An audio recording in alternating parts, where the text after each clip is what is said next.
बाळा, उगाच दुःखी होत आहेस. तू मला शोधत आहेस आणि मी तुझ्या प्रत्येक श्वासात आहे. तू इतका निराश झालायस की मी तुला दिसतच नाही. बाळा, हा संदेश तुझ्याकडे आला आहे म्हणजे आता तुझे दुःख संपलं. तुला असे वाटते ना की मार्ग बंद झाले आहेत, आता कसे होणार? पण बाळा, ज्यावेळी जमिनीवरचे मार्ग बंद होतात तेव्हा आभाळात झेप घेण्याची वेळ आलेली असते. बाळा, रस्ते त्यांच्यासाठी असतात जे जमिनीवर चालतात.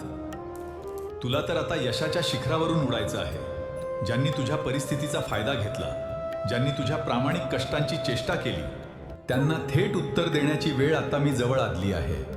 तू फक्त संयम ठेव आणि माझा हा चमत्कार अनुभव.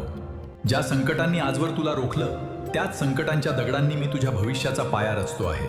हे 4 शब्द आज तुझ्या हृदयात कोरून ठेव. अतूट. आता तुझा आत्मविश्वास इतका मजबूत असेल की जगातील कोणतीही शक्ती त्याला तोडू शकत नाही. अनंत.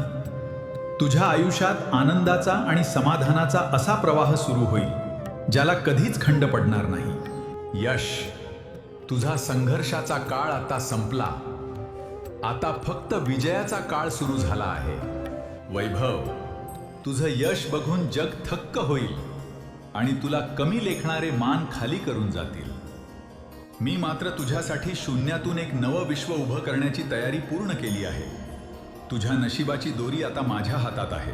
जगाची पर्वा आता करू नकोस. ज्याच्या पाठीशी अक्कलकोटचा राजा उभा आहे त्याचं वाकडं करण्याची ताकद काळामध्येही नाही. उठ, तू नैराश्याचा विचार झटकून टाक आणि नव्या जिद्दीने तू उभा राहा. तुझ्या नसामधल्या रक्ताच्या प्रत्येक थेंबामध्ये आता माझी शक्ती आहे. संकटांना घाबरू नकोस, डगमगू नकोस. तुझं नशीब बदललंय. भिवू नकोस, मी तुझ्या पाठीशी आहे.